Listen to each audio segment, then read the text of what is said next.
Déjenme leerles un pasaje de la Biblia que está en el libro de los Proverbios en dos versiones, primero en la versión Reina Valera 60 y después en la versión Dios habla hoy. Si me lo quieren poner por favor ahí arriba los textos, ¿sí? Dice así: oíd, hijos, la enseñanza de un padre y estad atentos para que conozcáis cordura, porque os doy buena enseñanza. No desamparéis mi ley, porque yo también fui hijo de mi padre, delicado y único delante de mi madre, y él me enseñaba y me decía: retenga tu corazón mis razones, guarda mis mandamientos y vivirás. Y miren, la versión Dios habla hoy dice de esta manera: hijos, atiendan a los consejos de su padre, pongan atención para que adquieran buen juicio. Yo les he dado una buena instrucción, así que no descuiden mis enseñanzas, pues yo también he sido hijo, mi madre me amaba con ternura y mi padre me instruía de esta manera: grábate en la mente mis palabras, haz lo que te ordeno y vivirás. Es lo que dice este texto en las dos versiones, y lo quise tomar como principio, hermanos. Dirán ustedes, bueno, habla de los hijos y nosotros somos padres, tal vez tíos, abuelos, hermanos mayores, porque la invitación fue abierta a toda la iglesia, y sabemos que en esta dinámica actual no solamente los padres atienden a los hijos, sino que a veces por cuestiones de que el matrimonio, ambos salen a trabajar, los hijos se quedan o con el abuelo o con los abuelos o con los tíos, o en ocasiones hasta con hermanos mayores. Entonces es importante, hermano, que comprendamos eso. El grupo de matrimonios Soreb ha convocado a la iglesia en general para que participe en estos talleres para padres con la intención primordial de conocer y aplicar principios bíblicos que orienten y dirijan tanto a los padres como a todos aquellos que de diferentes maneras participan en la educación y cuidado de nuestros hijos en sus diferentes etapas. Niños, bebés, niños, adolescentes y jóvenes, ¿verdad? Debemos reconocer que en la actualidad existen diferentes matices respecto de su atención, cuidado y educación hacia los menores. En muchos de los casos y por razones muy diversas, los parientes cercanos, lo hemos dicho, abuelos, tíos, hermanos mayores, etcétera, así como educadores y maestros, entre otros, son los que asumen ciertas responsabilidades. Es por ello que conviene sentar las bases que emanan de la palabra de Dios, a fin de que estos principios sean aprendidos, respetados y aplicados de la manera correcta. Lo decíamos, ¿verdad? El cuidado a cargo de los abuelos, de los tíos, de los hermanos, se asume bajo ciertos límites, bajo ciertas responsabilidades. Dicen por ahí que el abuelo está para consentir, ¿verdad? Pero nosotros debemos estar listos también para saber de qué manera conducirnos en relación al cuidado de los hijos. Más adelante vamos a ver cosas que son importantísimas en este resumen veloz y en esta introducción que vamos a hacer. En nuestro primer taller para padres se expusieron 3 de los capítulos contenidos en el libro del pastor John MacArthur, Cómo ser padres cristianos exitosos, y un 4º capítulo incluido en el libro del pastor Mark Matlock, Padres extraordinarios. En ellos se plantearon principios útiles para la correcta formación de nuestros hijos. Ahora bien, hermanos, no se trata de revisar detalladamente cada uno de estos principios, puesto que ya fueron presentados en nuestro primer taller durante el mes de mayo. Además, se encuentran en la página de la iglesia. En la página de la iglesia ustedes pueden acudir al no sé cómo le llaman los cibernéticos, pero al link matrimonios, y van a encontrar este primer taller para padres, en donde a cargo de 4 expositores pudimos ver temas que vamos aquí a recorrerlos rapidísimamente en un resumen veloz, ¿sí? Decíamos que esto se encuentra en la página de la iglesia dentro de las pláticas y conferencias compartidas por el grupo de matrimonios Soreb. Insisto, ustedes pueden entrar a la página y le dan al link y lo encuentran cada uno de estos identificado como primer taller para padres 2019.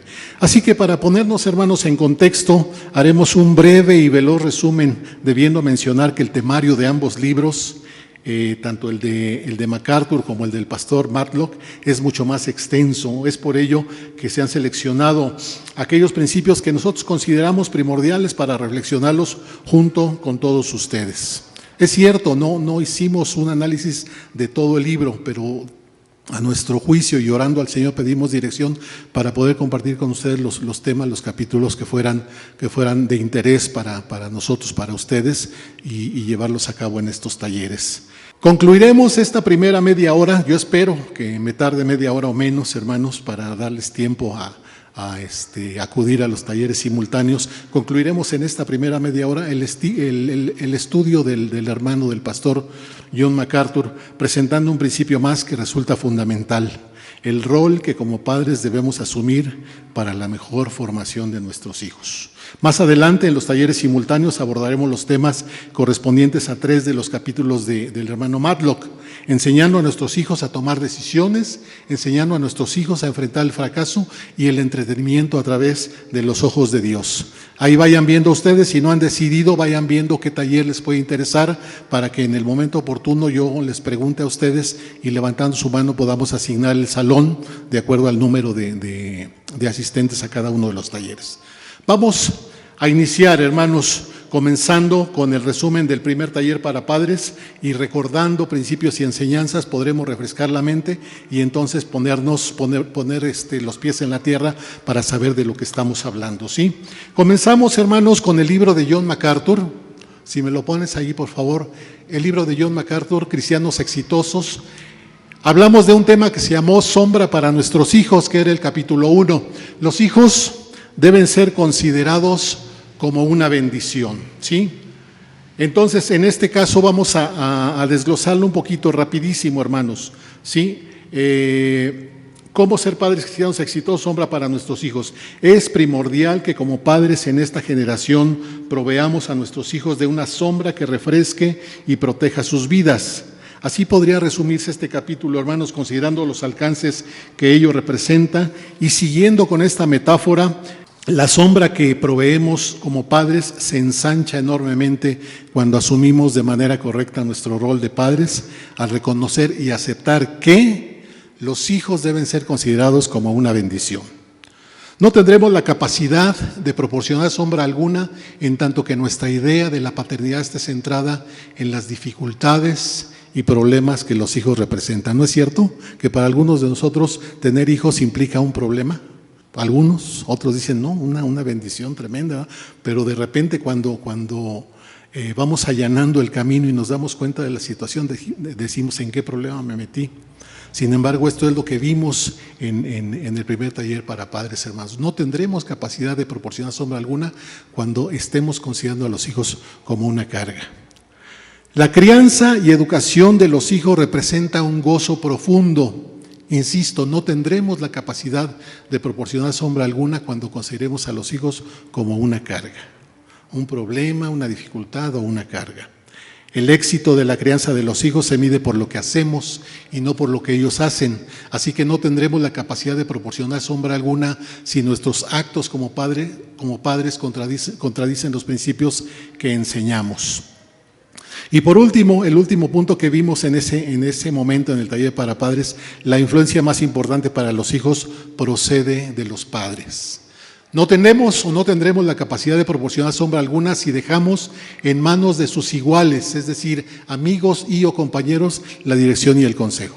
A veces nos quedamos muy tranquilos y permitimos que el consejo sabio de los compañeros de escuela o de los iguales de nuestros hijos permee en sus mentes y en sus corazones. Y eso no puede ser posible, hermanos. Nosotros somos los directamente responsables. La influencia más poderosa, más importante, procede de nosotros como padres. No permitamos, hermanos, que el consejo surja de gente inexperta como ellos, porque entonces caeremos en un error garrafal. Ese fue el primer punto del taller que se dio en el mes de mayo. Luego vimos la comprensión de la mayor necesidad de tu hijo, también del libro de John MacArthur, en el capítulo 2. Los padres de hoy, hermanos, vivimos y tenemos temores de cometer errores en la educación de nuestros hijos y con ello provocamos que se vuelvan malos, es lo que decimos nosotros, ¿verdad? Se volvieron malos. Por eso nos hemos hecho dependientes de métodos y programas médicos, educativos e incluso religiosos, y muchas veces nos olvidamos inclusive, hermanos, del sentido común y de la intuición paterna para la buena crianza de los hijos.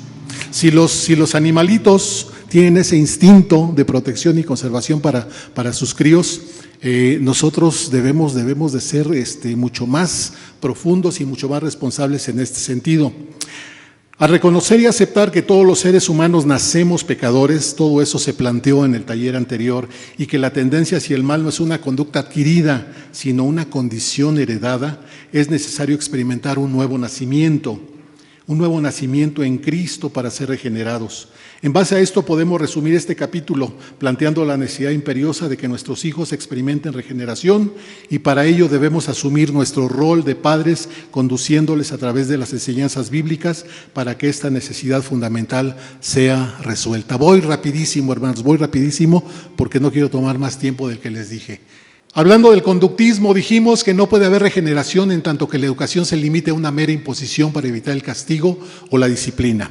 Dijimos en relación a esto que de repente, ¿sí?, para evitar el castigo o la disciplina, cuando los padres están presentes, el niño se porta perfectamente bien porque quiere evitar el castigo, pero no sabemos qué ocurre con nuestros hijos cuando están fuera de nuestro control.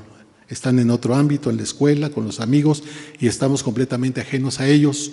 Entonces se generan muchachos, niños hipócritas, niños mañosos, niños mentirosos, que no asumen pues la posición de hijos obedientes. Nosotros somos los responsables, dijimos anteriormente, ¿verdad?, que los hijos no proceden en cuanto a lo que hacen ellos, sino es resultado de lo que nosotros hacemos o dejamos de hacer. No puede haber regeneración cuando la sobreprotección es la norma que rige su formación, dejándoles irremediablemente expuestos cuando se enfrentan solos al mundo y sus contravalores. Hablamos del aislacionismo, sí pude pronunciarlo, aislacionismo. Cuando nosotros mantenemos a nuestros hijos en una burbuja, ¿sí?, y los sobreprotegemos y estamos pendientes de ellos en todo momento, creemos que les estamos haciendo un bien, pero repentinamente se quedan solos, tienen que valerse por sí mismos y entonces se enfrentan al mundo y a sus contravalores y seguramente pasarán graves problemas, inclusive podrán fracasar en muchas ocasiones. El siguiente punto que vimos, hermanos, no puede haber regeneración cuando permitimos y alentamos una falsa percepción de sí mismos que los hace egoístas y orgullosos, una autoestima mal conducida, un mal entendimiento de lo que es la autoestima. Esto vimos en el segundo taller, la comprensión de la mayor necesidad del hijo en relación al libro de John MacArthur. Vimos un tercer punto, hermanos, enseñando sabiduría a los hijos, el capítulo 4 de este libro. El libro de los Proverbios es todo un tratado de sabiduría. La profundidad de sus enseñanzas contrasta con la mayor parte de los consejos para la educación y formación de los hijos que surgen en la actualidad. Ahora bien, debe quedarnos claro que la personificación de toda sabiduría radica en Cristo. En Él están escondidos todos los tesoros de la sabiduría y del conocimiento, lo dice Colosenses 2:3. La verdadera sabiduría involucra un contenido intelectual sumado a una conducta práctica. Es por ello que la tarea de los padres al asumir correctamente sus roles estriba en una enseñanza profunda, sistemática y permanente acerca de Cristo. Así que podemos resumir este capítulo afirmando que tanto la sabiduría espiritual como la sabiduría práctica tienen una estrecha relación que se vincula con el conocimiento y con la acción. No puede existir verdadera sabiduría en tanto no enseñemos a los hijos. ¿A qué? Primero, el temor de Dios. Proverbios 1:7. No, déjamelo por favor. Los padres sabios enseñan a los hijos que el temor reverente a Dios nada tiene que ver con las expresiones injustificadas de miedo o desagrado. Tenemos que ayudarles a entender a nuestros hijos que el temor de Dios no es un temor de un miedo exacerbado por un castigo o por lo que pueda sucedernos en consecuencia. Siguiente, por favor. No puede existir verdadera sabiduría en tanto no enseñemos a los hijos a guardar sus mentes. Proverbios 4:23 lo refiere. Los padres sabios saben evitar que las mentes de los hijos sean contaminadas. Recordemos que la Biblia se refiere al corazón como la sede de las emociones y del intelecto. Siguiente, por favor. No puede existir verdadera sabiduría en tanto no enseñemos a los hijos a obedecer a sus padres. Proverbios 4, del 1 al 4, el texto que leímos al principio. Los padres sabios llevan a cabo una de sus responsabilidades fundamentales en el llamado amoroso a la obediencia. Siguiente, por favor.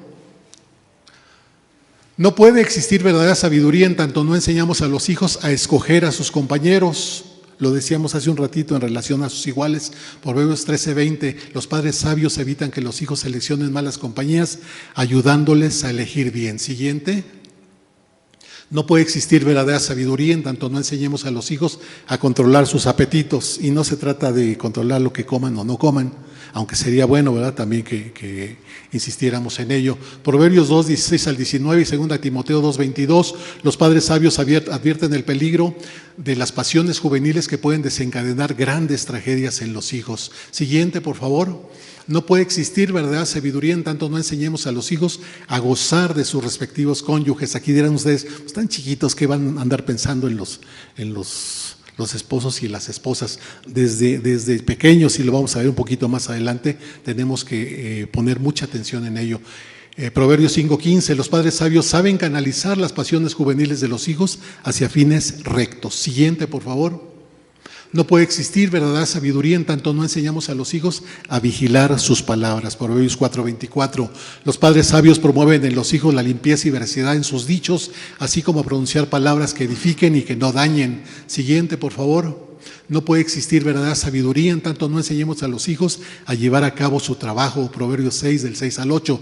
Los padres sabios no permiten que los hijos desarrollen hábitos de pereza y holgazanería, más bien promueven en ellos costumbres de buena planificación y productividad en las tareas que se les asignen. La siguiente, por favor. No puede existir verdadera sabiduría en tanto no enseñamos a los hijos a administrar su dinero.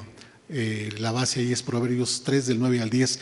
Los padres sabios inculcan en los hijos la buena administración y la sana mayordomía de los bienes materiales. Última, por favor. No puede existir verdadera sabiduría en tanto no enseñemos a los hijos a amar a sus semejantes. Proverbios 3, 27 al 29. Los padres sabios enseñan a los hijos a valorar la bondad, la misericordia y la compasión y a desechar el egoísmo y la soberbia. Este fue el capítulo tercero del taller para padres que vimos. Y luego vimos un tema, hermanos, en relación al libro del hermano Mark Matlock, Padres Extraordinarios, Tu hogar es una embajada, capítulo 5. ¿Sí? Nuestra misión como embajadores comienza en el hogar partiendo del mensaje que transmitimos a los nuestros. En nuestro papel de embajadores dentro del hogar debemos considerar que aquello que recompensamos revela lo que valoramos, aquello que admiramos se puede convertir en modelo para nuestros hijos y aquello que valoramos será también valioso para nuestros hijos. Como padres somos para nuestros hijos el contrapeso ante la influencia del mundo y para el mundo somos mensajeros de buenas noticias. Como embajadores de Cristo no debemos permanecer aislados ni darnos por vencidos y por supuesto ser radicales con aquello que está mal y no solaparlo ni consentirlo. Vamos a resumir este capítulo de la siguiente manera, hermanos. Somos representantes y mensajeros del reino de Cristo. Estamos acreditados y hemos sido nombrados para una asignación especial. Por lo tanto, un embajador capacitado acepta y realiza la misión encomendada por Dios. Estamos hablando de que nuestro hogar es una embajada. Entonces somos embajadores. Un embajador capacitado acepta y realiza la misión encomendada por Dios. No transige con simulaciones o cambios a medias.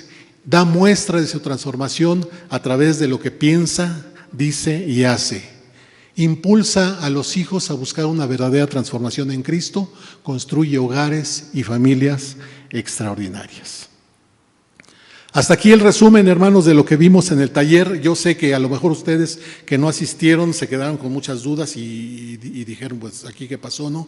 ¿Qué ocurrió? Yo les invito a que acudan a la página de la Biblia o en YouTube a Oreb Matrimonios y los busquen cada uno de estos talleres para que entiendan a profundidad qué es lo que tocamos en ese entonces con las 4 conferencias que se compartieron. Hermanos, hicimos un rapidísimo resumen en el que seguramente identificamos de manera concluyente la relevancia del papel que como padres debemos asumir para la mejor formación. El pastor John MacArthur habla de crianza de nuestros hijos, pero mucha atención, hermanos, lo que está en juego es el futuro y la vida entera, así literal. La vida entera de nuestros hijos. No es honesto eludir responsabilidades que no son nuestras. La posibilidad de ser considerados realmente como padres extraordinarios y exitosos dependerá de la buena respuesta que demos a los principios que hemos revisado y algunos más que abordaremos un poco más adelante durante los talleres simultáneos. Hermanos, el tema por extenso y profundo es imposible de abarcar en toda su extensión, ya que el tiempo es limitado y difícilmente podríamos agotarlo en solo uno o dos talleres. Sin embargo, nos debe quedar claro lo siguiente en relación a lo que vimos. Somos sombra y protección para nuestros hijos. Somos el conducto a través del cual ellos pueden encontrar regeneración por medio de un nuevo nacimiento. Somos maestros y promotores de la enseñanza que les conduzca a adquirir verdadera sabiduría y somos los representantes de Dios en nuestro hogar, asignados para edificar hogares extraordinarios. Sé que en esta reunión no están presentes solamente matrimonios, también hay padres y madres que vienen solos, además de algunos otros parientes que se interesaron en estas pláticas. Y está bien, ya que ellos pueden ser o ustedes pueden ser los portavoces de esto que estamos tratando, mis hermanos. Una vez más, la responsabilidad fundamental es de los padres. Sí se entiende, ¿verdad? La responsabilidad fundamental es de los padres. Lo que hacemos como abuelos, tíos, hermanos, al encargarnos eventualmente de cuidar a los pequeños es importante, pero no decisivo en su formación.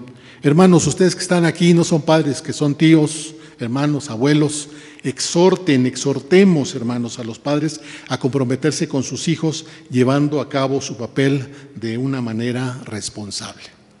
Y no se trata de decir, pues ya no se lo voy a cuidar, ¿verdad? Soy el abuelito, ya no se lo voy a cuidar, soy el tío, ya no se lo voy a cuidar. No, no se trata de eso. Se trata de que nosotros adquiramos conciencia y entendamos cuál es la responsabilidad que corresponde al padre y cuál es la limitada responsabilidad que tenemos nosotros. Digo limitada y lo acoto, ¿verdad?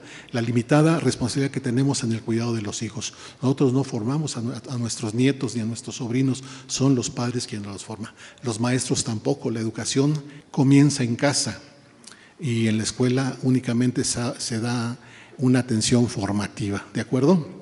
Una vez que hemos comprendido lo que somos para los hijos y lo que debemos llevar a cabo para su educación y fortalecimiento integral, físico, emocional y espiritual, permítanme ahora hablarles brevemente de la importancia y el significado que representa para nuestros hijos el hecho de proyectar en nuestra experiencia matrimonial algo que los aliente a ser mejores hijos y, ¿por qué no?, a imitar en su momento este modelo que Dios diseñó para el ser humano, es decir, el matrimonio.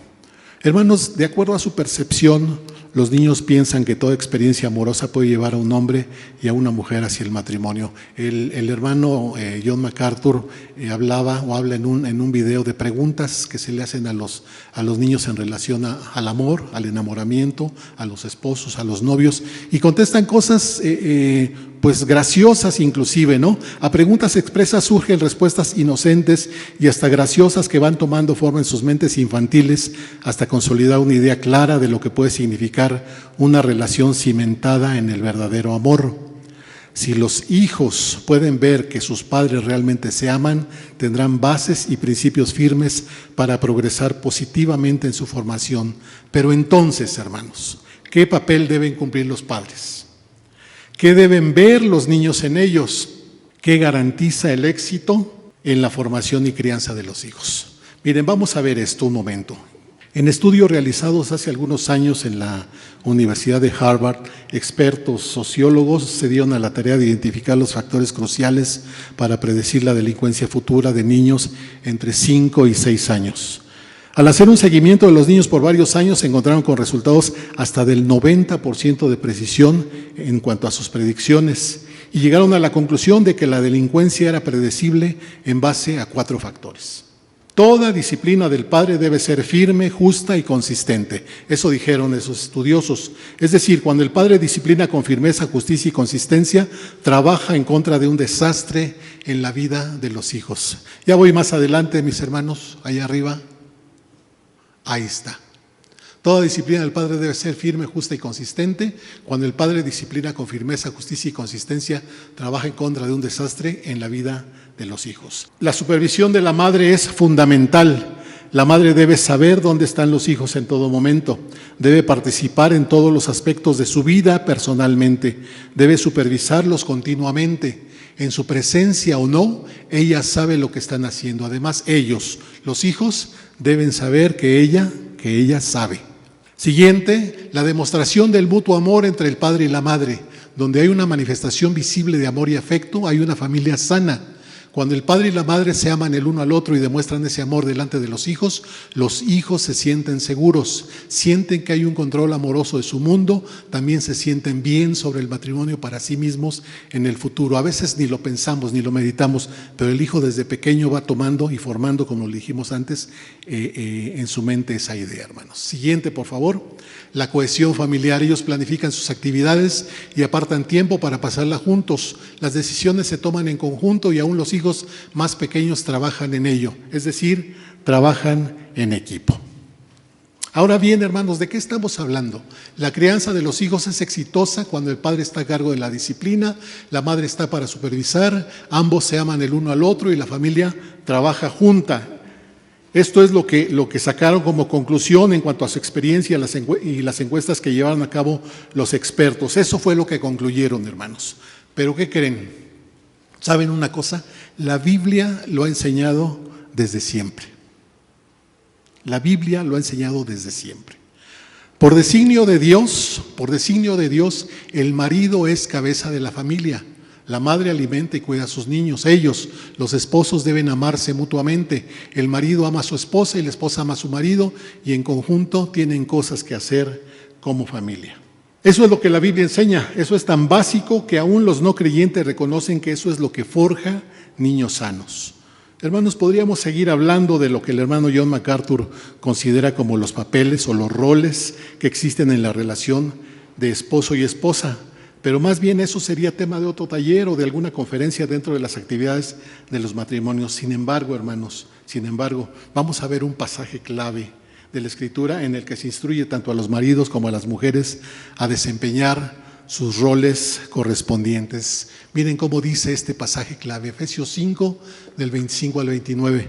Maridos, amad a vuestras mujeres, así como Cristo amó a la iglesia y se entregó a sí mismo por ella para santificarla, habiéndola purificado en el lavamiento del agua por la palabra, a fin de presentársela a sí mismo una iglesia gloriosa que no tuviese mancha, ni arruga, ni cosa semejante, sino que fuese santa y sin mancha.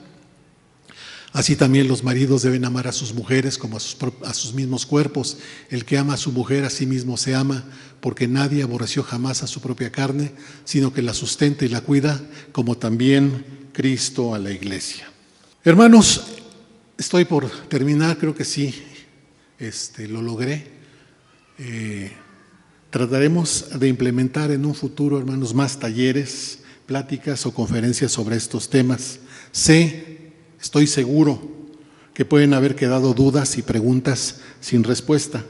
Espero que algunas de ellas se resuelvan en los talleres que a continuación llevaremos a cabo. Pero algo que es importantísimo radica, hermanos, en la postura que como cristianos asumamos respecto de los principios que hemos revisado y revisaremos en unos momentos más. Hermanos, no hay enseñanza útil, para terminar, no hay enseñanza útil en tanto no estemos dispuestos a escuchar, aprender y realizar lo que bajo la dirección de Dios es puesto en nuestras manos a través de su palabra en favor de nuestros hijos. Y termino con este texto, hermanos, de Deuteronomio 4:9. Por tanto, guárdate y guarda tu alma con diligencia, para que no te olvides de las cosas que tus ojos han visto, ni se aparten de tu corazón todos los días de tu vida. Antes bien, las enseñarás a tus hijos y a los hijos de tus hijos. Con esto concluyo yo esta parte de resumen del taller pasado y la parte introductoria para concluir con el estudio del libro de John MacArthur. Vamos a iniciar con este taller enseñando a tomar decisiones.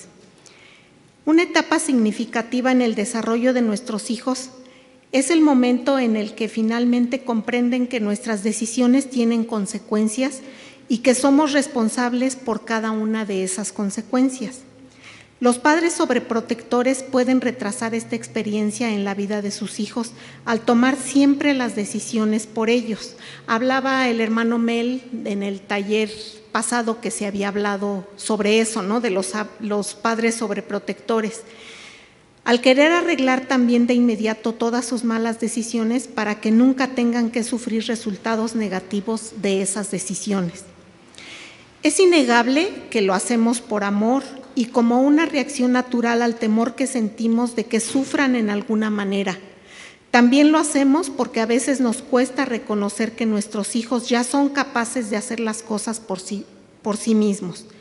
Recordemos que ellos crecen, es inevitable y además es bueno.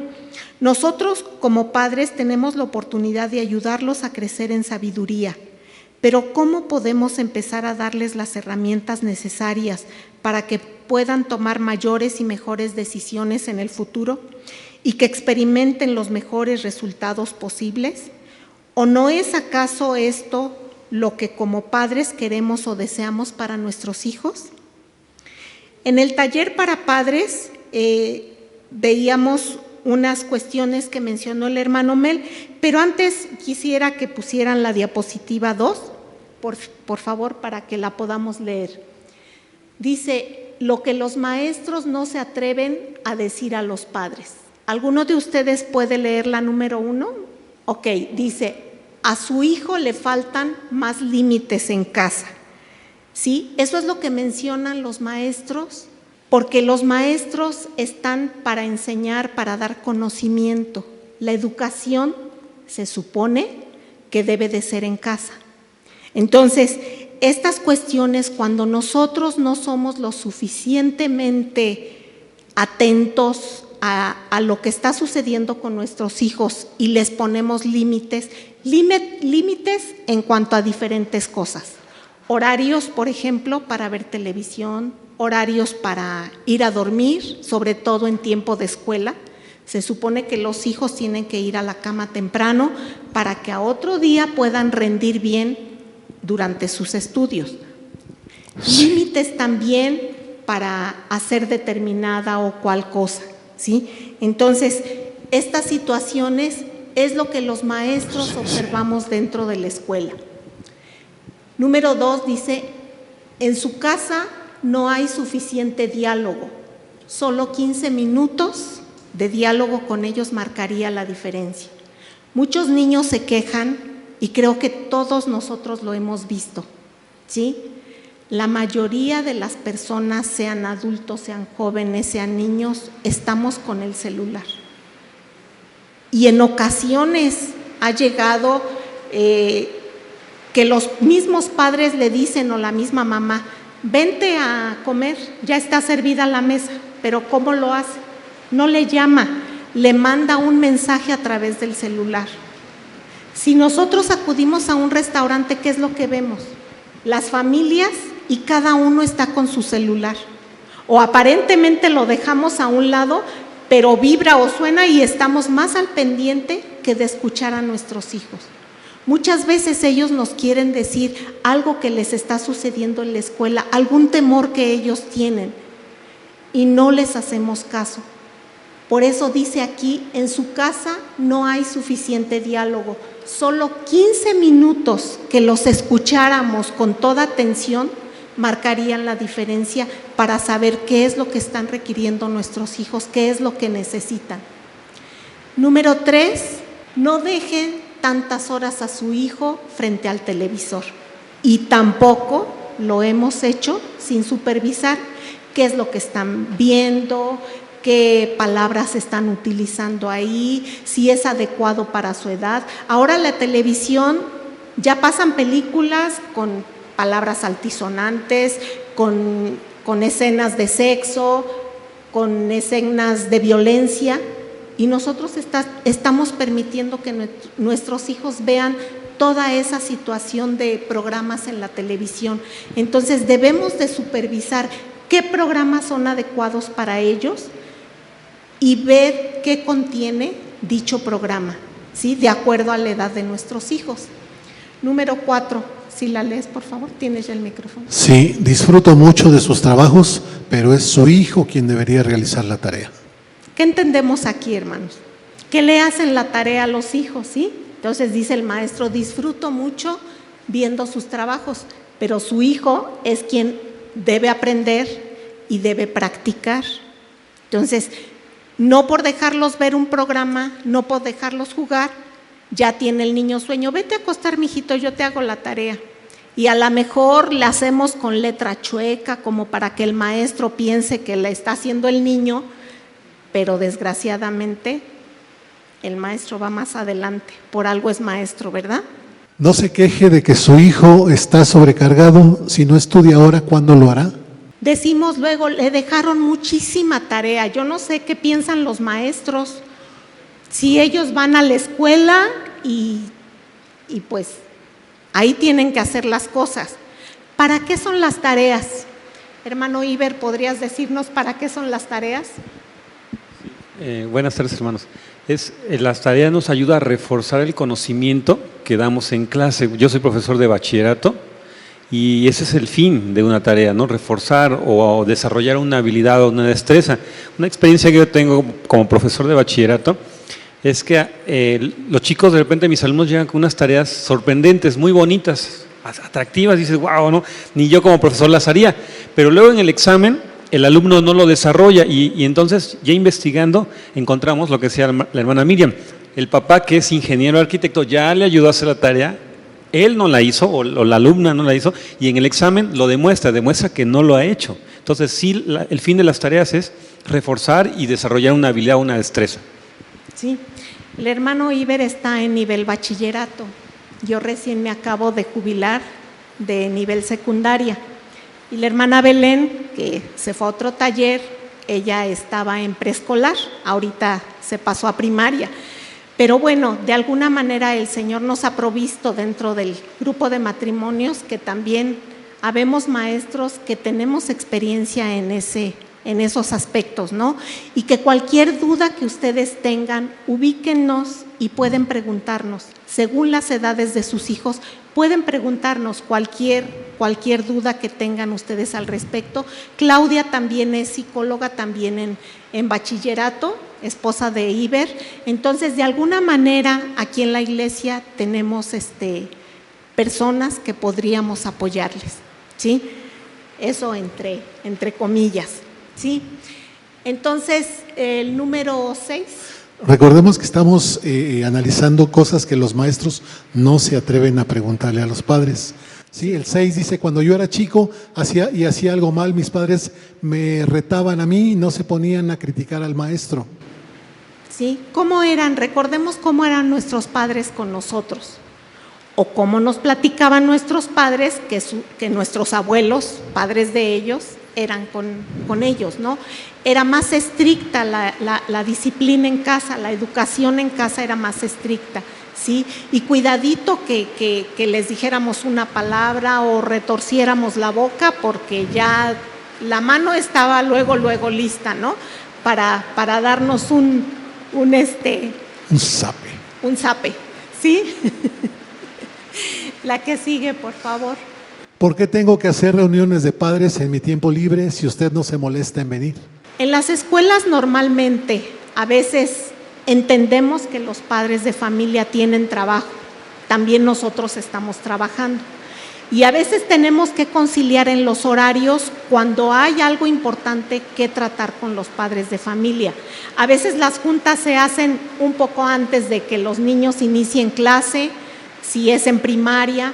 En secundaria, pues como hay 2 turnos, pues dependiendo la hora más factible, o muy temprano en el turno matutino, o ya tarde antes de que los alumnos salgan en el turno vespertino, de tal manera que pueda haber una interacción entre padres de familia y los maestros, para decirles cómo va el aprovechamiento de ellos. Se hace una junta general, no siempre se hace en particular, debido al número de alumnos que hay, ¿sí? Entonces, muchas veces cuando se le cita al padre, a veces que se quiere hacer de forma particular, se manda un mensaje en el cuaderno y resulta que pasan 2, 3 semanas, va el segundo mensaje, va el tercer mensaje y ni siquiera la firma del padre de familia. Entonces ellos dicen, ¿por qué no nos manda llamar a una reunión extra o un sábado? Por eso es la queja de los maestros. También somos padres, también tenemos cosas que hacer, ¿sí? Muchas veces en sábado estamos en cursos. Entonces, la queja de los maestros, ¿por qué tengo que hacer reuniones de padres en mi tiempo libre si usted no se molesta en venir o no se molesta en contestar el mensaje que se le está mandando? ¿Sí? Número 8. Usted quiere a su hijo, dele más cariño en la familia. ¿Sí? Creo que hasta aquí sí se entiende, ¿verdad? Más claramente, ¿sí? Bueno, la que sigue, por favor, dice, en el anterior taller para padres, y lo vimos ahorita con el hermano Mel, nos decían que la educación no les corresponde a los maestros, ya sea en la escuela, hablando secularmente, o en la iglesia, en la escuela dominical. El trabajo de los padres es el trabajo de los padres en casa, cotidianamente, día tras día, desde pequeños, y ser conscientes de que ellos se comportarán adecuadamente donde quiera que vayan. Lo que no queremos es generar niños con una buena conducta que siguen nuestras instrucciones sin entenderlas y que no hayan decidido voluntariamente apropiarse de la fe en Cristo que ven en nosotros. A largo plazo, nuestra meta como padres no debe ser tener hijos que sean reconocidos por su buen comportamiento, sino por cuán bien conocen y obedecen a Dios. En este taller no daremos consejos ni trucos para arreglar el mal comportamiento de tus hijos. Nosotros podemos criar a nuestros hijos en un ambiente donde tener un corazón para Dios sea la norma y no una opción. Somos muy diferentes a los padres de allá afuera, ¿sí? Nuestra norma es guiarlos en el camino de Dios. Vamos a tomar unos momentos para que ustedes llenen una hoja. Por favor, vamos a tomarnos unos momentos mientras terminan de escribir los hermanos, aquellos que ya terminaron, para que 2 o 3 padres que nos quieran compartir algún ejemplo de alguna situación que les ha causado como padre, tal vez de admiración, satisfacción o pena, de alguna acción realizada por sus hijos. ¿Quién se anima a comentarnos alguna anécdota, algo que hayan ustedes visto? ¿Alguien se anima a compartir? Que tal vez algún comentario o alguna acción que les haya causado a ustedes admiración, que les haya causado satisfacción o que les haya causado pena, que sus hijos hayan hecho. ¿Alguien nos quisiera compartir? Hola, buenas noches.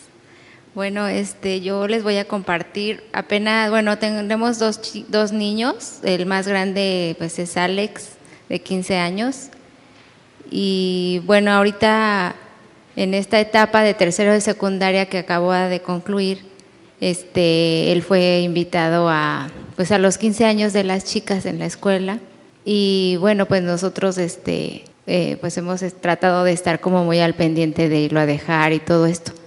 Entonces también los papás, me gustó porque las mamás de la chica, bueno, aunque nosotros no fuimos invitados a la fiesta, las mamás se tomaban la molestia de decirnos, bueno, por el chat, de dónde iba a ser y de pedirnos permiso y que no nos preocupáramos que porque no iba a haber vino y todo esto. Entonces sí se amplió la comunicación y lo que me sorprendió fue que cuando ya después de la fiesta, algunas mamás me escribieron que pues que muchas gracias y que muchas felicidades porque pues Alexa era un niño muy educado y que muy atento y pues sí me causó mucha admiración porque en casa la verdad es que a veces nosotros sentimos que es grosero, que dice malas palabras, como anda con su hermano, se ponen a jugar muy pesado y se dicen cosas.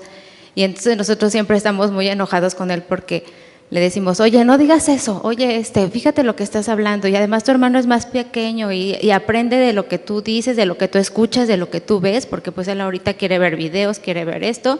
Y el chiquito pues le encanta, hasta ya algunas canciones que yo digo, a mí me parecen pues que no están tan bien, el Manuel ya se las sabe, ¿no? A veces a lo mejor ni sabe ni a lo que se refieren, pero él ya las canta. Entonces siempre estamos como peleando mucho con su educación y todo eso. Le digo, imagínate qué vergüenza que cuando llegues a algún lado y que te vean cómo te comportas. Entonces sí me causó como mucha admiración de que las mamás todavía, ay, es que tienes un hijo súper educado, muchas felicidades. Y le digo a Alex, oye, ¿en serio eras tú? ¿O se estaba confundiendo la mamá? Entonces eso me causó pues admiración, ¿no? Pues como dice el hermano, pues a lo mejor a veces son un poco hipócritas porque con nosotros es como muy violento o así, estamos regáñelo. Y las mamás hasta me hablaron, y no fueron una, fueron varias las que me escribieron para decirme que muchas gracias, que tenía un hijo pues muy responsable, muy educado. Y yo, ay Alex, creo que no eras tú, o no sé si se equivocó la mamá. Dice, sí mamá, soy el único Alex. Le digo, bueno. Qué grato, ¿verdad? Qué grato.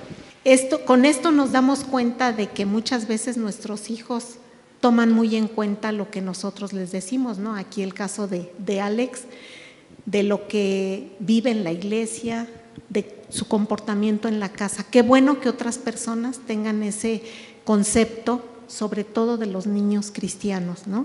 Porque son diferentes en cuanto a sus demás compañeros, ¿no? Aquí en el grupo de matrimonios, la hermana Iliana comentaba en el taller para padres, ¿no? De que se admiraba a ella fuera de la escuela el diálogo de unas jovencitas y las palabras tan grotescas que estaban utilizando para platicar. Entonces le decía a su hijo, oye, ¿cómo hablan tus compañeras? No, mamá, adentro del salón es peor. Dice, ¿y tú qué les dices? Pues que yo no estoy de acuerdo de esa forma en que ellos se comuniquen, porque no me han enseñado así en la casa y yo soy cristiano. Entonces comentaba ella que sus compañeros se contienen de hablar ese lenguaje por la manera en que él es, que no les celebra, yo creo que hablen con groserías porque quisiera que los escucharan. A veces cuando los mandamos llamar dicen, es que ese no es mi hijo, del que usted está hablando no es mi hijo, él no dice malas palabras. Pero bueno, creo que el diccionario se queda corto a lo que escuchamos, ¿verdad, Iber? Y hombres y mujeres por parejo, a veces más las mujeres que los hombres. Entonces, qué pena, ¿no? Qué pena que así se comporten y que no se contengan frente a otros padres de familia, ¿no? ¿Cómo modelamos nuestros propios procesos de toma de decisiones en el mundo real frente a nuestros hijos? Ellos observan las decisiones que tomamos, desde qué ropa nos ponemos para salir al trabajo, para ir al templo o para una reunión social. Al ir de compras al súper o al mercado y escoger los alimentos para nuestra familia, ¿cómo determinamos lo que es mejor? ¿Por la calidad, por el precio, por las ofertas, por el antojo? ¿Cuál es nuestra manera de ser en esos lugares que nuestros hijos nos están observando también? En casa somos coherentes con los horarios para que se duerman y descansen lo suficiente, como les decía hace un momento, para tener un buen rendimiento en sus estudios a otro día, o permitimos que se queden despiertos hasta tarde para que no se pierdan una serie o una película favorita. ¿Y qué tan seguido les permitimos que vean el proceso que usamos para llegar a esas decisiones? Tal vez a lo mejor ni nos damos cuenta de todos los factores que entran en juego en las decisiones que tomamos cada día. Solo sabemos que es tiempo de tomar la siguiente y luego la otra y más adelante la otra. Pero si prestamos atención notaremos que en general seguimos un proceso. Por el bien de nuestros hijos, hagamos el esfuerzo de enseñarles cómo le estamos haciendo nosotros para tomar una decisión. Ellos solos no lo van a aprender. Imaginemos este diálogo en casa. Mamá, ¿puedo ir a la casa de Sara y quedarme a dormir ahí? No. ¿Por qué no? Porque yo lo digo. Y por favor, ten una buena actitud acerca de esto. ¿Esa es una buena respuesta? Por supuesto, esta madre está ubicada dentro de lo que es ser un buen padre de familia al simplemente establecer quién es la ley y dejar que su hija trabaje la cuestión de ser sumisa, lo cual viene a ser una persona bajo la autoridad de alguien más y que por su cuenta sepa manejar la decepción con una buena actitud. Algunas veces este tipo de respuestas es aceptable, sin embargo, la madre del ejemplo está desaprovechando el potencial de aprendizaje que hay en esta situación, es decir, la oportunidad de enseñarle a su hija cómo o por qué tomó esa decisión. Debemos tomar el tiempo y el esfuerzo necesario para hacer de esto una enseñanza para que entiendan que no somos aguafiestas, sin corazón, que pretendamos destruir su vida social, sino principalmente que puedan comprender cómo llegamos de la A hacia la B y de la B hacia la C. Dado que se trata de una decisión que los impacta directamente y donde está en juego algo que ellos quieren, pondrán mucha más atención a nuestras explicaciones sobre cómo tomamos una decisión que si intentáramos explicárselos en otro momento, en otro contexto. Así que la conversación podría haber sido así. Mamá, ¿puedo ir a la casa de Sara y quedarme a dormir ahí? No. ¿Por qué no? Mira, sé que la pasas bien cuando estás con Sara y también que estás lo suficientemente grande para quedarte a dormir en casa de tu amiga. Usualmente te permitiría ir. Sin embargo, lo que recuerdo en las últimas pijamadas es que regresas a casa muy cansada porque no duermen mucho. Por otra parte, he observado que te sientes mal ya que te estás contagiando de la gripe que tiene tu hermano. Y el domingo, después del culto, iremos a casa de tu abuela para festejar su cumpleaños. Realmente no quiero que te enfermes o que estés demasiado cansada como para disfrutar el tiempo con tus primos, lo cual disfrutas siempre que los ves. Es muy probable que a tu hija igual no le guste tu decisión. Y siendo su autoridad, realmente no necesitas darle toda una explicación, pero la diferencia con el primer ejemplo es que aquí le modelaste la habilidad de pensar de antemano, le enseñaste a conectar eventos y sus consecuencias y a realizar juicios de valor sobre un evento y el otro. ¿Sí? Vamos a la siguiente diapositiva, por favor. Decisiones de cada día. Durante la vida de nuestros hijos, ellos tomarán miles, si no es que millares de decisiones, las cuales vendrán en todas formas y tamaños y requerirán de una variedad de estrategias. Nuestra esperanza como padres extraordinarios es poder darles o enseñarles algunas herramientas en relación a cómo tomar decisiones hoy, que los riesgos son menores y que estamos aquí para darles apoyo. Antes que lleguen al punto de sus vidas donde el reloj no para y están decidiendo si cortan, por ejemplo, el cable azul o el cable rojo para salvar al mundo de una bomba termonuclear. Bueno, lo más probable es que nunca necesiten decidir cuál cable cortar para frenar una bomba, pero muchas de sus decisiones sí tendrán consecuencias a largo plazo, pero sí pueden apoyar en las labores del hogar. Algunas decisiones que tus abuelos tomaron todavía están impactando tu vida el día de hoy. Todos tomamos decisiones que nos cambian la vida, dónde estudiamos, qué carrera seguimos, con quién nos casamos, cómo respondemos a la tentación, y eso sin mencionar las decisiones que tomamos de acuerdo con la palabra de Dios y aquellas otras que tomamos sin tener o tomar en cuenta a Dios. Voy a platicarles una experiencia personal, hermanos, en cuanto a esto de tomar decisiones. Unos meses después de que terminé mis estudios, me ofrecieron ir a trabajar a San Francisco del Rincón, precisamente como maestra, en Guanajuato. Era una secundaria, pero solamente me podían ofrecer 6 horas a la semana. Eso, pues, ¿cómo se entendía que era poco el salario? A los maestros, si ustedes saben, nos pagan por horas que trabajamos a la semana. Entonces, trabajar 6 horas a la semana, pues era lo mínimo, ¿no? Entonces, ¿qué pasó en casa? No me dieron permiso. ¿De quién era la decisión? Era de mis padres. Yo tenía 19 años en ese entonces. ¿Por qué era esa decisión? Porque no conocían a nadie. ¿Dónde viviría? ¿Cuánto costaría el hospedaje, la alimentación, el transporte, etcétera? Y con ese poco salario, ¿cuánto tiempo tardarían además en pagarme? Entonces, en casa no había dinero suficiente para sostenerme. Casi al mismo tiempo, mis hermanos me avisaron de ir a dar clases a una secundaria en Baja California Sur. Ellos se habían ido unos años antes a trabajar allá. Ambos de mis hermanos ya estaban casados. Entonces, aunque era más lejos, me ofrecían 18 horas a la semana, sin pagar hospedaje. Estaría con mis hermanos en una casa, con alimentación, transporte, seguridad al estar con la familia, mientras me podían pagar. Podía estar con ellos y cuando recibiera el salario podría apoyar a mis padres en el sostenimiento de la casa. Entonces, Una de las grandes verdades que queremos modelar y reforzar en nuestros hijos es que ellos son responsables de sus propias decisiones y que sus decisiones tienen consecuencias. Aún aquellas que no consideramos decisiones son exactamente eso. ¿Cuál fue la decisión de mis padres? Pues darme permiso.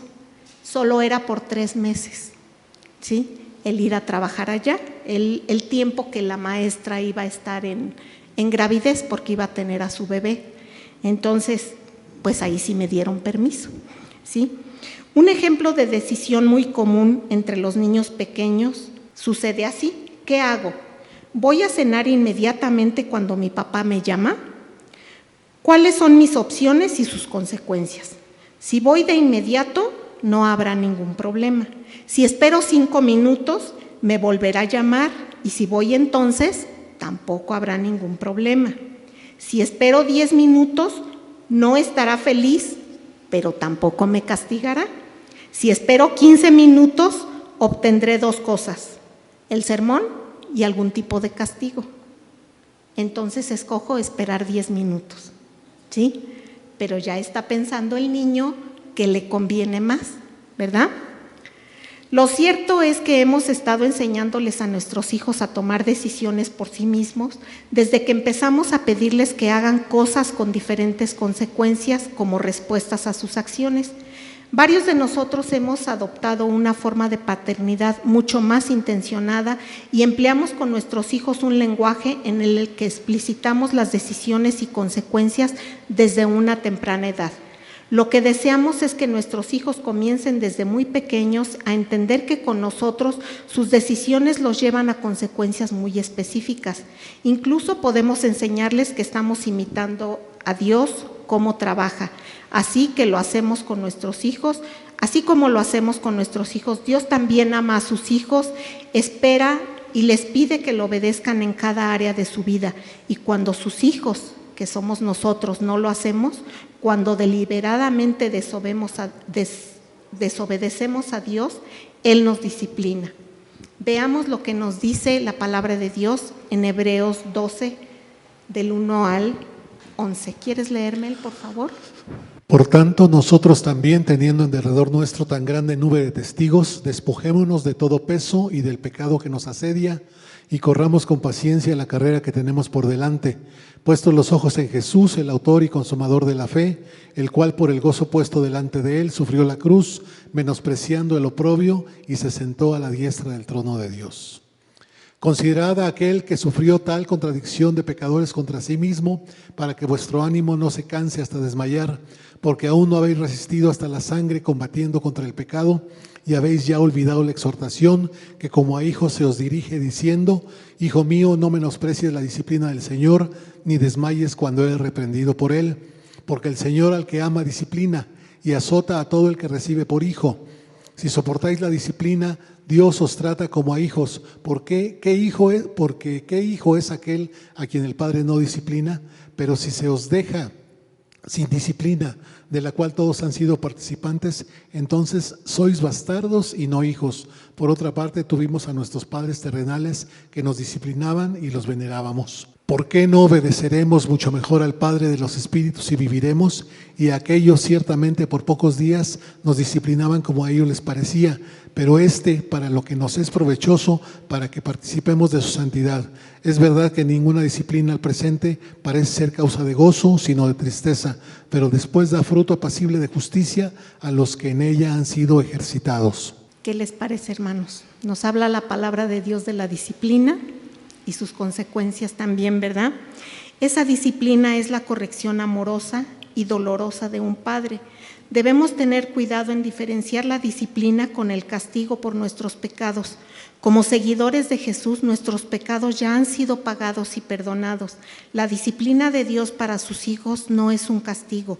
Tiene la intención de proveer una consecuencia lo suficientemente dolorosa como para regresarnos a sus brazos y al camino que Él ha escogido para nosotros. También debemos recordarles a nuestros hijos que Dios ha diseñado el universo para que trabaje de acuerdo con sus estándares específicos y por eso hay también consecuencias naturales para nuestras decisiones. Si decidiéramos, por ejemplo, saltar de un avión sin un paracaídas, la caída y la muerte no serían el castigo de Dios por nuestras malas decisiones, serían simplemente la consecuencia de ignorar que el diseño de Dios incluye la fuerza de la gravedad y que las personas tienen mayor densidad que el aire.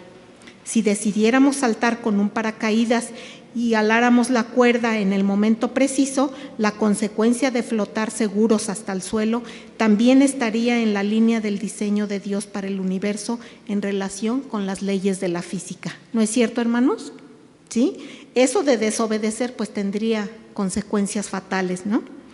La mayoría de nosotros, incluidos nuestros hijos, entendemos ese concepto de sufrir consecuencias por tomar malas decisiones morales, incluso si muchos de nosotros seguimos probando los límites como si necesitáramos convencernos.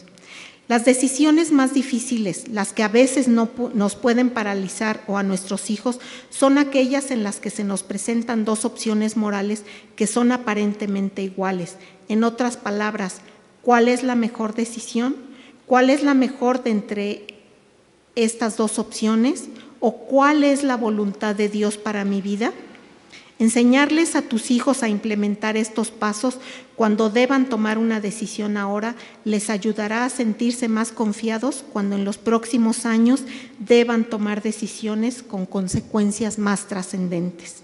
Continuando con el ejemplo de mi trabajo en Baja California Sur, al principio la intención, les comentaba, era ir solamente por 3 meses. Yo recién había terminado un año anterior la carrera y sin embargo el tiempo que permanecía allá, en lugar de 3 meses, fue de 5 años y medio. Ahí yo tuve que tomar la decisión de quedarme, pues el director me dijo que no había alguna persona que me supliera por el momento y que debía terminar el ciclo escolar. Y eso sucedió año tras año, no había ninguna persona. Les platico que uno de mis hermanos fue a trabajar a la secundaria, entonces cuando se presentó esta situación de que la maestra necesitaba tomar sus 3 meses de gravidez, el director buscó, era un lugar más chico y no encontraba persona para que cubriera esas horas. Entonces mi hermano le comentó que yo había hecho esa carrera aquí en la escuela La Corregidora y que pues yo podía sustituir a la maestra si era nada más por ese tiempo. Entonces el director, pues en ese tiempo venían a arreglar toda la documentación de los estados aquí al Distrito Federal y aquí mismo me entrevistó, le llevé mis papeles, aquí le dijeron que sí, que estaba todo en orden para que yo supliera a la maestra. Entonces no era tan fácil después de los 3 meses que yo dejara colgado al grupo a la mitad del ciclo escolar. Entonces él me pidió, por favor, termine el ciclo escolar en lo que yo trato de conseguir una persona que la pueda suplir, porque resulta que terminando los 3 meses de la maestra, a su esposo no le dieron cambio y tuvieron que cambiarse de ciudad, no le autorizaron que se quedara ahí, se tuvieron que ir. Entonces por eso año tras año que yo intentaba regresar acá, no podía, entonces tenía que continuar allá. Durante el tiempo que permanecí allá fue en donde puse en práctica lo que mis padres, de acuerdo al conocimiento de Dios, me enseñaron y donde tuve que tomar decisiones que me permitieran seguir adelante y que solo me afectarían a mí, ya que en el transcurso de ese tiempo mis hermanos se regresaron al Distrito Federal y yo me quedé sola en casa de una persona que conocieron mis padres en sus diversas visitas a ese lugar cuando iban a visitar a mi hermano. Todo lo que ahí viví forjó en mí un carácter más firme, pues en ocasiones que extrañaba a mi familia y también a mi novio, he de serle sincera, el hermano Mel, ahora mi esposo, ¿sí? Me decía a mí misma, ya cuando decía, ya no puedo más, ¿qué haces aquí en un lugar con tanta tierra, tan lejos? Decía yo, si estuviera en Toluca, en Puebla, pues cada fin de semana podía ir a casa, pero allá o salía por avión o salía por barco. Y por barco después también por tierra otras tantas horas, ¿no? Entonces decía yo, ¿por qué sufres? Me decía a mí misma, ¿por qué sufres de estar aquí sola? ya renuncia y regrésate a tu casa con tus papás. Y al mismo tiempo yo misma me decía, bueno, ¿y qué va a pasar? Si por esta situación yo me doy por vencida, mis papás no siempre van a estar con vida. ¿Y qué va a pasar después cuando yo tengo un problema y no lo pueda resolver? Me compré carro, se me descompuso el carro, varias veces me suspendieron el salario y yo sola tenía que ver qué era lo mejor, ¿no? Para mí, para poder continuar. Entonces, todo eso decía yo, mis papás no son eternos y el día que no estén, ¿cómo vas a salir de un problema? Si ahorita tú renuncias y te regresas, ¿cómo vas a quedar frente a tus hermanos, frente a otras personas, ¿no? Entonces, para mí fue difícil en ese momento, ¿no? Por la edad que tenía. Y ciertamente para mí fue muy difícil, porque estando allá, mi mamá enfermó de cáncer y falleció.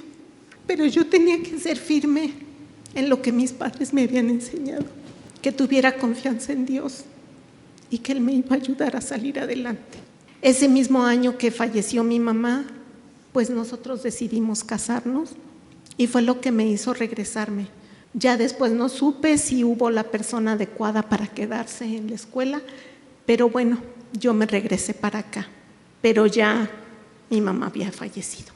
Son decisiones fuertes, pero que el Señor está a nuestro lado para ayudarnos y con esa confianza de tener ese conocimiento de Él, poder salir adelante de tantos problemas que sola como mujer se me presentaron allá.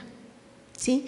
Aquí es muy fácil decir voy a tomar un café con un compañero de trabajo, con una compañera de trabajo. Allá, por ser un lugar tan pequeño, pues era mal visto que una persona pues sola, soltera, fuera con una persona, ¿no? Fue mi esposo, bueno, en ese tiempo mi novio, a visitarme y le decía yo, ¿qué hacemos? Nos quedamos aquí. Dice, no, está horrible lugar, no sé cómo has aguantado, nos regresamos mejor. Y bueno, esa fue la mejor decisión que pude haber tomado en ese momento. Vamos a ver ahora 5 pasos para tomar buenas decisiones. Número 1 dice, tómate tu tiempo. El mayor enemigo de las buenas decisiones es frecuentemente o casi siempre nuestra impulsividad. Todo buen vendedor sabe que si un cliente le dice, deme un día para pensarlo, lo más probable es que no regrese al día siguiente para gastar su dinero en ese artículo. El tiempo en general trae más sabiduría. Hermanos, ¿alguien puede leer, por favor, Proverbios 19:2? No es bueno actuar sin pensar. La prisa es madre del error. Sí, dice, no es bueno actuar sin pensar, la prisa es madre del error. ¿Por qué algunas veces tomamos decisiones apresuradamente? En ocasiones nos decidimos instantáneamente por la respuesta que nos parece más obvia a primera vista. Muchas veces esas decisiones instintivas son las correctas, aunque no siempre. Algunas veces sabemos que algo está mal, pero igualmente lo queremos hacer. Proverbios lo describe como apresurarse para hacer el mal, y es la razón exacta que necesitamos distinguir para presionar el botón de pausa hasta que se nos haya pasado el impulso o hasta que tengamos claridad de pensamiento. Otra de las razones por las que apresuramos nuestras decisiones es porque nos da la sensación de productividad, como si estuviéramos logrando algo. Vivir con una decisión sin resolver crea un poco de tensión. Puede hacernos sentir incómodos, pero necesitamos que nuestros hijos se sientan cómodos con esa incomodidad, al menos durante el tiempo suficiente como para poder tomar una buena decisión. Cuando hables con tus hijos sobre cómo tomar buenas decisiones, sin importar si se trata de su decisión o la de ellos, demuéstrales que hay que tener paciencia para esperar y pensar antes de jalar el gatillo. La siguiente, por favor. Número 2, recopila la información. Vivimos en la era de la información. Nunca antes habíamos tenido acceso inmediato a tantos números, precios, comentarios, opiniones y estadísticas. Tenemos muy pocas excusas para no saber todo lo necesario antes de tomar la mejor decisión. Muchos de ustedes seguramente habrán tenido alguna experiencia similar a esta. Un amigo necesitaba comprar una pantalla nueva. Cierto día, comprando cosas en una gran tienda, vio que tenían una gran oferta para comprar determinada marca de pantallas e inmediatamente aprovechó la oferta y la compró.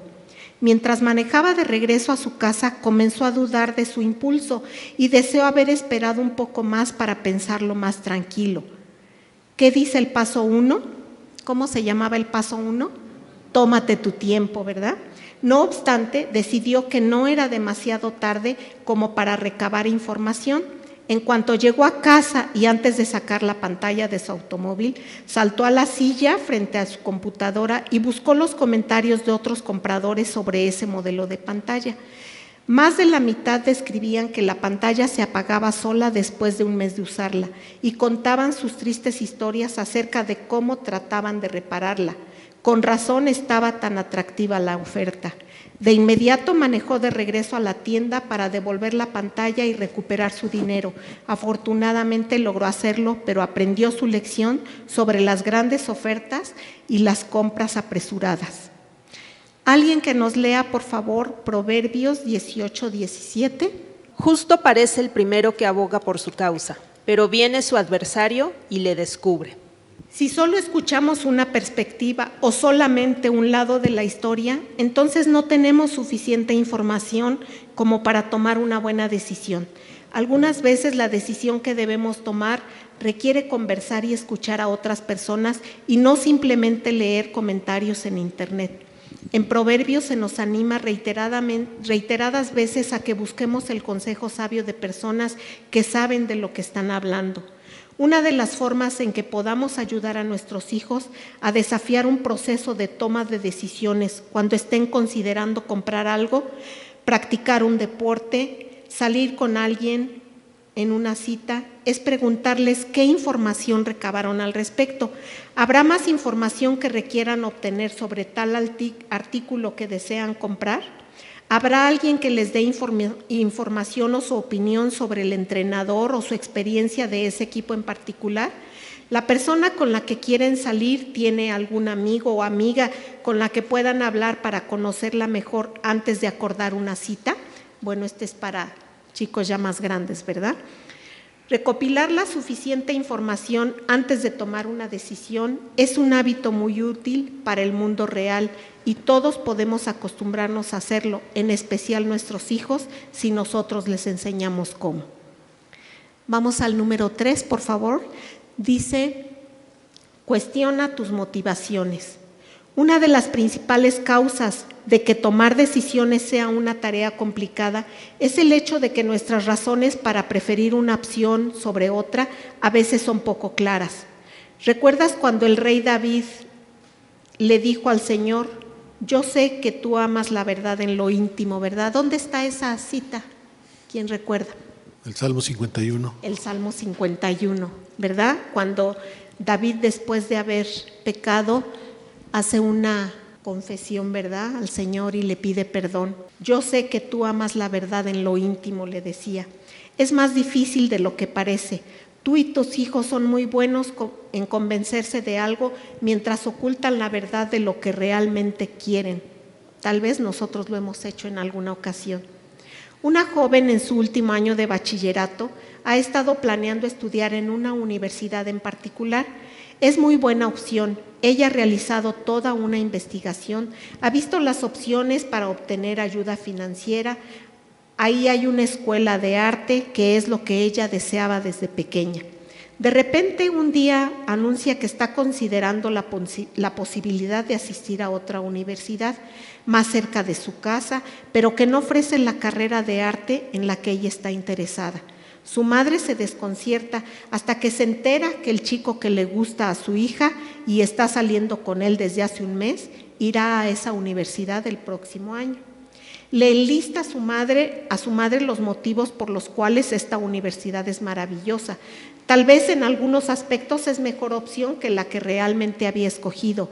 Ella sabe cuál es su verdadera motivación, está cerca del chico. Tal vez no esté intentando mentirte o engañarte, sino que está genuinamente convencido de esto, porque en el fondo se ha mentido y engañado a sí misma.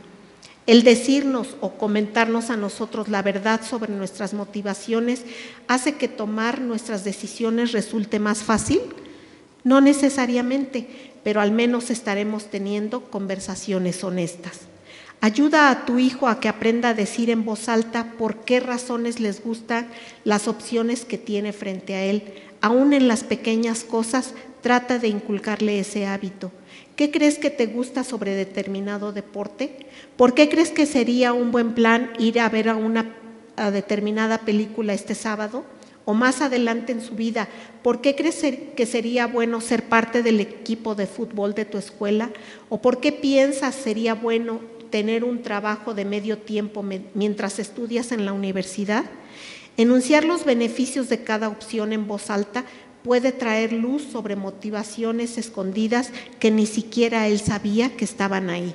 Por supuesto, si al decirnos la verdad sobre nuestras motivaciones descubrimos que lo que realmente nos motiva es pecado, entonces este descubrimiento debe ayudarnos a desechar esa opción, o por lo menos a tomar conciencia de que estamos tomando una decisión entre servir a nuestra carne o servir a Dios. Obtén ayuda de Dios. Si alguien puede buscar Proverbios 21:30, por favor. No hay sabiduría ni inteligencia, ni consejo contra Jehová. De nada sirve ante el Señor la sabiduría, la inteligencia y el consejo. ¿Te ven tus hijos acudir a Dios para pedirle ayuda ante las decisiones grandes y pequeñas en tu vida? ¿Te ven pidiéndole a Dios sabiduría, aquella sabiduría que Él promete darnos gratuitamente si se la pedimos? ¿Qué dice Santiago 1:5? Si alguien lo tiene, por favor. Y si alguno de vosotros tiene falta de sabiduría, pídala a Dios, el cual da a todos abundantemente y sin reproche, y le será dada. Amén.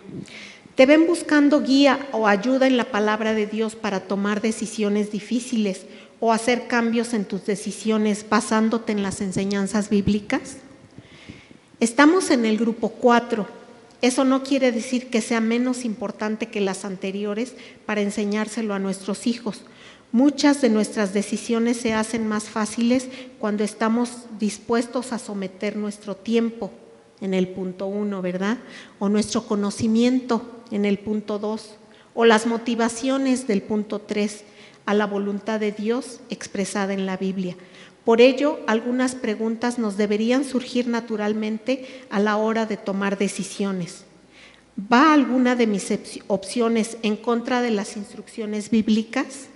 ¿Me haría alguna de las opciones a desobedecer a mis padres o a decir una mentira? ¿O ir en contra de algunas de mis convicciones bíblicas? Si es así, la decisión ya debería estar hecha. ¿Estoy haciendo esto solamente para evitarme un trabajo duro o para evadir un compromiso previo o una responsabilidad que tome con otra persona? Entonces seriamente debería cuestionarme antes de decidir que sí a esta opción. Al hacer esto, ¿podré continuar amando a Dios con todo mi corazón, alma, mente y cuerpo y también amando a otros como a mí mismo? ¿Podré honrar a Cristo y servirle como su embajador si tomo esta decisión? Si la respuesta es no, esto te debería ayudar a eliminar esa opción también. Ayuda a tus hijos que vean cómo tú usas la palabra de Dios para eliminar algunas opciones y para descubrir otras nuevas, y permite que te vean también cómo le pides a Dios para tomar la mejor decisión posible. ¿Estamos de acuerdo en eso, hermanos? ¿Sí? Número 5, por favor. Somete tu decisión al Señor y escoge de una vez. Hay toda una gama de personalidades que va desde aquellos de nosotros que decidimos todo impulsivamente y frecuentemente resultamos perjudicados por nuestro apuro, hasta aquellos de nosotros que solemos posponer las decisiones por mucho tiempo, también para nuestro propio perjuicio. Debemos intentar ayudar a nuestros hijos a encontrar un equilibrio dentro de esa línea, de modo que se tomen el tiempo necesario para medir y sopesar las diferentes opciones, pero que no se queden estancados en el miedo paralizador de cometer un error. Si alguien busca Proverbios 16:3, por favor. Ahí nos da una promesa el Señor. Pon en manos del Señor todas tus obras y tus proyectos se cumplirán. Este versículo normalmente se menciona cuando las personas tienen que tomar decisiones difíciles, pero no creo que sea una especie de fórmula mágica para forzar a Dios, de modo que haga que todos mis planes funcionen exactamente como los tengo diseñados en mi cabeza. De lo que sí estoy convencida es que Dios nunca fallará. Así es, Dios no fallará si mis planes son los de Dios y si estoy dispuesto a que sean cambiados, alterados, mejorados y remodelados por Dios, entonces esos planes tendrán éxito. Después de todo, le has entregado tus planes a Dios, ¿verdad? Sinceramente no creo que esto sea hacer trampa y hacer que el versículo diga algo que no está diciendo. Este versículo me da la libertad de tomar decisiones sin el temor de que alguna forma arruinaré el universo. Dios es mucho más grande que cualquier decisión que yo tome entre dos opciones aparentemente igual de buenas. Los padres deberíamos estar especialmente preocupados por enseñarles a nuestros hijos a tomar decisiones en serio porque tienen consecuencias graves. Debemos modelarles la confianza que tenemos en Dios, quien conoce nuestro sentir, honestidad y corazón, para utilizar esas decisiones para su gloria. No les mostremos a nuestros hijos temor a fallar, sino más bien a tomar decisiones correctas con libertad para seguir adelante. Pablo lo escribe en Colosenses 3:17. Dice así: y todo lo que hagan de palabra o de obra, háganlo en el nombre del Señor Jesús, dando gracias a Dios Padre por medio de Él. La siguiente, por favor. Una vez que te hayas tomado un tiempo razonable, que hayas obtenido la información necesaria, que hayas cuestionado tus motivaciones, que le hayas pedido a Dios sabiduría y que hayas evaluado tus opciones a la luz de la palabra de Dios, la Biblia, adelante, estás en el camino correcto. La siguiente, por favor. Ayuda a tus hijos a avanzar confiadamente, a estar preparados con los resultados, sabiendo que no siempre serán los que esperamos. No tendremos temor de ver a nuestros hijos fallar algunas veces, porque es una parte esencial de crecer como personas y de crecer en sabiduría. La clave está en ayudarlos a fallar con éxito. Y yo creo que con el Señor nunca podremos tener fallas. Amén, hermanos. Amén. Oramos, hermanos.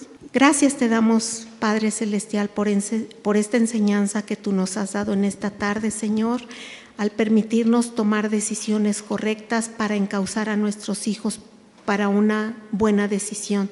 Señor, te pedimos que tú seas con cada uno de nosotros como padres para saber cuál es la dirección correcta que debemos tomar en cada una de las circunstancias por las que pasen nuestros hijos. Ayúdanos, Señor, a ser sabios, a consultar tu palabra en todo momento para saber qué camino debemos de seguir. Gracias, Padre, por esta oportunidad que tú nos das de prepararnos en este taller para padres, Señor, sabiendo que de ti obtendremos la victoria, Señor, y que las decisiones que tomen nuestros hijos serán las mejores, porque los estaremos guiando en tu camino. Gracias, Señor, porque sabemos que tú nos guiarás en todo momento y sabemos que tú estarás con nosotros en los momentos difíciles. En el nombre de tu Hijo amado. Amén. Si hay alguna pregunta, algún comentario, tenemos libertad para hacerlo. Sí, hace rato comentaba la hermana Miriam de las tareas, ¿no? Hace un momento, bueno, no son mis hijos, saben, son mis sobrinos, entonces mi hermana me llamó y me dijo, pues ayúdame por favor a hacer la tarea con los niños, ¿no? Entonces, bueno, o sea, para mí ayuda pues es, o sea, hacer la tarea juntos. Entonces, pues bajaron mis sobrinos, entonces revisé las tareas de ellos, revisé lo que tenían que hacer y pues me puse con uno, o sea, más o menos ayudarle a ver cómo se hace la tarea, o sea, y pues entre los dos le di las pautas y ya la siguió haciendo el de la secundaria. Después el chiquito de la primaria le dejaron hacer un dibujo del aparato reproductor y yo dije, híjoles, pues esto se me hace muy complicado, ¿no? O sea, yo no creo que un niño de 9 años, o sea, pueda hacer tanto dibujo, ¿no? Y pues yo me puse a ayudarle a hacer el dibujo, pero pues él lo estuvo iluminando, ¿no? Le puse a buscar la información, o sea, no sé si eso aplique de no hacerles la tarea. Decíamos hace rato, mis hermanos, ahorita comentas, ¿sí? Decíamos hace rato, cuando fue mi intervención, que es importantísimo reconocer a aquellos parientes cercanos, en este caso los tíos, que tienen al cuidado de los niños, hasta cierto límite, ¿verdad? Hasta cierto límite. Yo no digo que no los auxiliemos, yo no digo que no los ayudemos, ¿verdad? Porque es perfectamente válido. Lo que estás diciendo ahorita, mi hermana, es el hecho de que para el niño era difícil abordar ese tema y dibujar y todo aquello, pero explicarle, por ejemplo, y ayudarle en la conformación del dibujo y después que él ilumine en todo eso, tiene una intervención pues importante de su parte. Entonces yo no veo que exista ningún inconveniente en que así sea, pero sí es importante, hermanos, sí es importante el hecho de que los padres también estén enterados y al pendiente de todo esto, ¿sí? Sí, les decía yo cuando empezó la hermana Miriam sobre el asunto de las tareas, cómo los profesores nos damos cuenta cuando la hizo el estudiante o cuando la hizo alguien, otra persona que no fue la niña o el niño. Nuestros niños, adolescentes y jóvenes tienen grandes habilidades hoy en día, son muy diferentes a nuestra época. O sea, en nuestra época, lo que usted dice de hacer ese modelo de los órganos, yo lo hice en secundaria y yo tenía en esa época demasiadas limitaciones en todos los sentidos, económicas, recursos. Mis papás no fueron a la escuela, no saben leer y escribir, entonces yo tuve que ingeniármelas, y a pesar de todas las limitaciones, el modelo que hice en ese momento sirvió muchísimo en la escuela, y la escuela lo conservó por años porque les gustó tanto que me las ingenié para hacerlo con plastilina y con gelatina, la que no tiene color, con grenetina. Entonces parecía tan real lo que yo hice en ese entonces, que la escuela decidió conservarlo por años. Yo creo que, como dice el hermano Mel, orientar o poner como una muestra de cómo hacerlo está bien, pero el común de las ocasiones no pasa así. El común de las ocasiones, los papás o quien les ayuda, por lo regular les hace la tarea. Entonces no es muy útil eso, porque les creamos limitaciones al niño, al adolescente o al joven, para poder resolver algo solo, ¿no? Decía la hermana Miriam sobre la toma de decisiones, pues hasta en eso ellos tienen que decidir cómo hacerlo o qué hacer. Yo le puedo decir, bueno, dice el hermano Mel, pues recórtale así, ¿no? Y ya, pero que ellos lo hagan. Yo, a mi juicio, como profesor, creo que les hacemos un daño cuando les resolvemos las cosas a los niños, ¿no? Yo uso 3 términos en el asunto de resolverles. Los podemos crear frágiles, débiles y, en el peor de los casos, inútiles. Disculpen ese término, pero para mí es el último y el peor de los términos, ¿no? Frágiles, débiles, pero el peor es volverlos inútiles, que ellos no sean capaces de poder resolver. Y muchas veces los papás, en su inmenso amor hacia los niños, les ayuda, los llevan a eso, a hacerlos frágiles, débiles o inútiles o dependientes, que es otra también situación que no debiera ser, ¿no? Y luego tenemos que, pues cuando ya llegan a ser adultos, yo les digo a personas adultas, amigos míos, conocidos, compañeros de la escuela, corta ya con el cordón umbilical de tus papás, ¿no? De tu mamá, porque tienes 40 años o no sé, conozco un profesor allá en la escuela, ya tiene 50, un poquito más, y todavía tiene el cordón umbilical de la mamá o del papá. No logran hacerse independientes, ¿no? Pero si desde chiquitos hacemos esto de que ellos vayan resolviendo, van a ser personas muy exitosas. Yo tengo estudiantes cristianos que son muy, muy exitosos, pero también yo tengo otros que luego usan un lenguaje que dices, o sea, no digas que eres cristiano porque nos quemas a los demás, ¿no? A los que no somos tan así, ¿no? O no lo somos. Debemos de tomar en cuenta, hermanos, que todo va progresando con el crecimiento y el desarrollo de los pequeños. No podemos decirle al bebé cuando tiene el pañal sucio, cámbiate el pañal. Es imposible, ¿no? Uno tiene que cambiárselo. Pero llega un momento en la etapa de crecimiento en donde el niño le ponen ¿cómo se llama? El entrenador ¿sí? Y poco a poquito va dejando el pañal, pero él lo va aprendiendo y va tomando ese tipo de decisiones en cuanto a si me aguanto o no me aguanto. Tengo un nieto que ya sabe perfectamente ir al baño, ¿no? Pero de repente se distrae con los juegos y cuando ya lo veo ya trae ahí la marca de la casa, ¿verdad? Entonces sí lo llamo y le digo, hijo, pues si ya sabes, es que estoy jugando. Pues sí estás jugando, pero debes de tomar decisiones acertadas. Si ya puedes ir al baño solo, entonces tienes que hacerlo, ¿no? Insisto, cuando están pequeñitos, cuando son bebés, no podemos decirle, ¿tienes hambre? Pues sírvete de comer. O estás sucio, pues cámbiate el pañal. No puede ser. Nosotros somos los que tenemos que hacerlo. Pero conforme va progresando y van ellos formándose y creciendo, tenemos que irles soltando, pues, como dicen vulgarmente, la rienda, hasta que ellos puedan valerse por sí mismos. ¿Cuál es la finalidad de hacer las tareas, hermanos? La finalidad de las tareas es repasar lo que se vio en clase. Eso refuerza el conocimiento en ellos. Y a la hora de hacer los exámenes es cuando nos damos cuenta que los niños hicieron la tarea también o que no la hicieron, porque no tienen reforzado el conocimiento. Entonces, hay una finalidad para lo cual se realiza tal o cual actividad en la escuela, y esa es la finalidad de las tareas, que los alumnos repasen lo que vieron en la escuela y en los exámenes puedan ellos desarrollar toda esa situación que se les pide que resuelvan, ¿sí? Porque ellos van obteniendo habilidades, ellos van reforzando los conocimientos y todo eso lo tienen que demostrar al final en los exámenes. Esas son las finalidades de las tareas. No piensen y digan, pues que el maestro no sabe que en la casa tenemos cosas que hacer. ¿Para qué son las tareas si tienen suficientemente el tiempo necesario en la escuela? Esa es la finalidad de las tareas, así cortito.